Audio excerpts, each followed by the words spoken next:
vocês também hoje. A proposta é tentar fazer algo diferente, a gente vai mesclar enviados do futuro e enviados do passado. Estamos trazendo diretamente para vocês as pessoas que fizeram as inovações químicas da fotografia para contar um pouquinho do que eles descobriram e como eles faziam. A gente trouxe a mesa aqui justamente para a gente fazer uma simulação imaginativa de como toda essa alquimia de fato funcionava com elementos reais. Não adianta falar que tal elemento fazia coisas com elementos e a gente não tem onde eles eram aplicados e de que forma. Então, por isso a gente trouxe a mesa.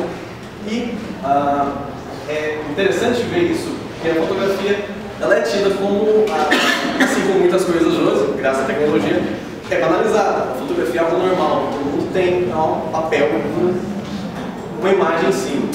E a gente vai falar justamente dessa vontade de fixar uma imagem no papel. A gente começa falando dos princípios da câmera escura. Então, gente, eu tenho um pouco de dificuldade para falar em tudo, então eu espero que vocês entendam.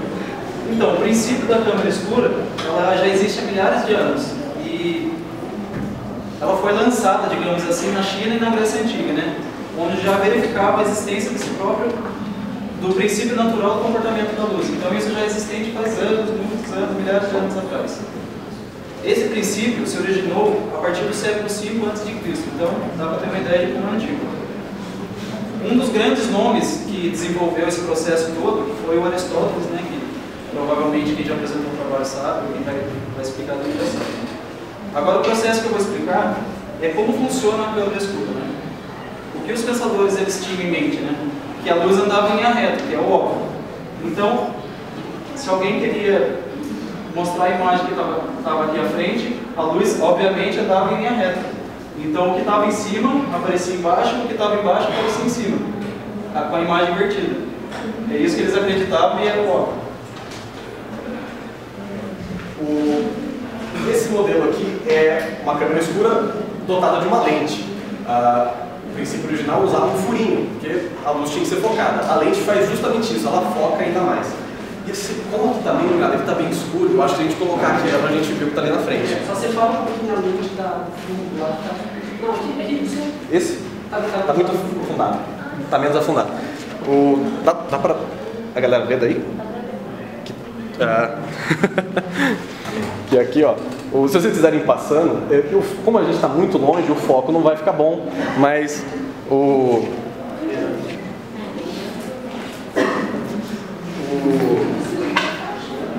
todos os esforços, então, vai ser para querer transformar essa imagem que a gente pode observar no fundo dessa caixa em algo que possa ser registrado. E essa é uma das ambições do NIEPS, que é o nosso próximo. Vamos lá. Tudo bem, eu precisava da caixa, mas eu não posso fazer, né, usando...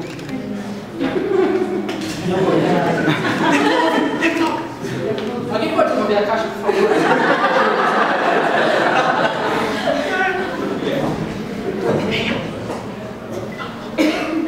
Pessoal, para quem não conhece, Brasil, meu nome é Nicef Niepce, ou Nips, ou Nicef Niepce, ou Tabatiano Nicefer Niepce.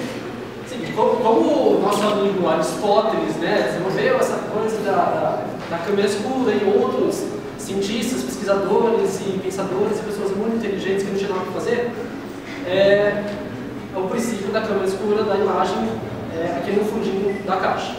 As pessoas se colocavam dentro dessa caixa gigante e via a imagem aparecendo ali atrás. Isso foi desenvolvendo até que se virou a litografia, que o pessoal utilizava uma caixinha pequena assim e tudo mais, levava para qualquer lugar. A imagem batia no fundo, refletia no espelho, passava em cima, o pessoal desenhava. Só que eu não sei, eu sou leigo em desenho, eu não sei desenhar luvas. Daí eu queria fixar, eu queria criar uma imagem fixa, imagem original. Daí fiquei pensando, pô, minha família tinha uma fortuna do caramba, então eu meio que investi em químicos e tudo mais, eu tinha conhecimento de que o cloridato de prata, ele reagia à luz do sol. O que eu fiz? Peguei a nossa minha caixa, peguei um pedaço de vidro que eu não estou achando aqui, mas deve ter mais ou menos isso aqui. Vidro não, desculpa gente, é uma plaquinha de copo. Daí o que eu fiz? peguei um produtinho que é a qualidade de prata, espalhei. Eu estou me sentindo a...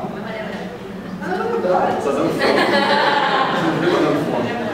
O que eu fiz? Eu sensibilizei essa plaquinha com qualidade de prata, porque ela vai regir a luz do sol. Eu peguei, coloquei dentro da nossa amiga caixinha, aqui atrás, toda escurinha, e deixei lá. Beleza. Surgia até algumas imagens, mas ela sumiu super rápido. Eu falei, putz, e agora o que eu faço? Tentei, depois de muita pesquisa, em 1826, eu, considerado o pai da fotografia, muito obrigado, depois de muita pesquisa, eu descobri que com o bitume branco da Judéia, não esquisito, não sei de onde veio esse negócio, ele reagia mais ao sol, criando camadas pretinhas e depois ela saía da camadinha e se formava aquela imagem. Até aqui, não tenho foto aqui agora, mas o professor mostrou a primeira foto, a aerografia, né, que é a reação ao sol.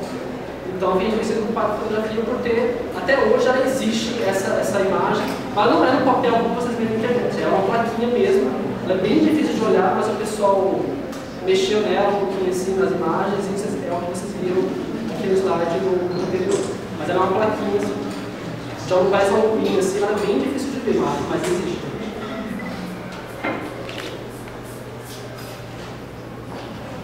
Olá! Oi, tudo bom? Sabendo das suas imagens, eu queria propor uma parceria. As imagens? Mas esse imagens são bailes solteiros, é aquela Brastemp, mas deu certo. Você aqui? Talguer. De Guir. Seu sotaque tabatiano é diferente. Bom, então você vai se juntar em mim, eu vou dar um dinheiro por cima disso e eu vou te ajudar com mais experiências. Só que eu tenho uma ideia melhor. Então, vai seguir. Vamos lá. Dispenso muitas apresentações, porque o grupo anterior já falou um pouco de mim, na verdade. Muito prazer, pessoal. Eu tenho sotaque carioca. Vou mostrar para vocês o meu segredo. Usava uma placa de cobre. Essa placa, ela era polida até eu conseguir obter uma reflexibilidade de espelho. Tcharam! Reflexibilidade de espelho. Depois disso, ela era sensibilizada em vapor de bromedo, de iodo de bromedo. Eu colocava ela nesta caixa. Alguém mexeu aqui no laboratório?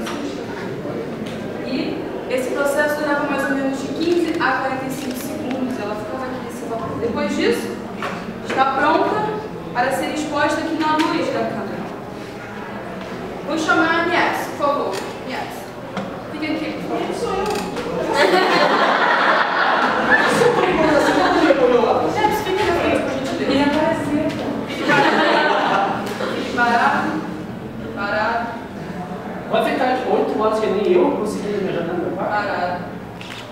Muito obrigada, Nies. Depois disso, vamos começar o processo de revelamento. Vamos lá. Depois de exposta a luz na câmera, nós colocamos uma caixa escura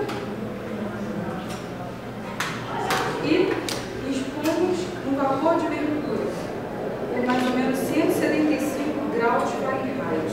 Vocês estão vendo o fogo saindo?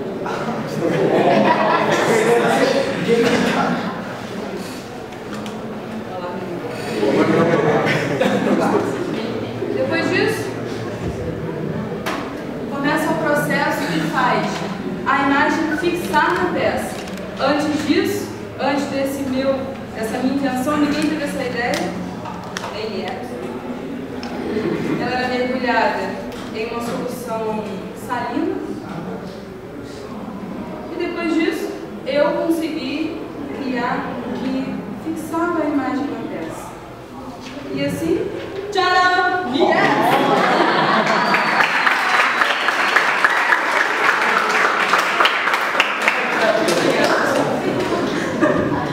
aí você conseguiu fazer um método tão prático, foi o primeiro método de verdade que alguém poderia reproduzir em uma escala um pouco maior. E esse foi o primeiro método fotográfico que se espalhou pelo mundo. O daguerreótipo foi o que foi para os Estados Unidos. Muitas das fotos que a gente conhece de pessoas famosas foram feitas com esse primeiro modelo. Deixa eu apagar esse fogo.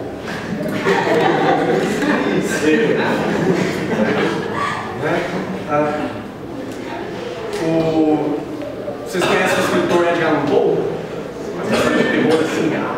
A foto mais famosa dele foi tirada do daguerreótipo também. A primeira foto do presidente Lincoln foi tirada do daguerreótipo. Então ele foi o primeiro modelo de fotografia de verdade que se espalhou por aí. Porém, ele ainda tinha algumas limitações e o Talbot, William Henry Talbot, que vai dar mais uma jogada nisso. Oi, gente, eu sou o Talbot, não é tablet, é Talbot. Bom, os meus amigos, um criou, outro professor, mas ninguém ganhou dinheiro. E é o que eu vou fazer, eu quero ganhar dinheiro. Sim, vocês querem, né? Visto que eles criaram e tudo mais, mas eles só tinham uma foto. Então era uma foto de toda a família. Como é que a minha avó ia ter uma foto de recordação? Impossível, né? Então eu resolvi fazer o quê? Criar um negativo. Que era feito basicamente assim. Uma folha de papel fotográfico que era prensado numa tábua reta com uma pinça. Não faço isso em casa, tá? Eu vou umedecer toda a folha, certo? Depois disso, eu vou colocar ela para tomar um sol. Então eu vou colocar ela dentro de uma caixa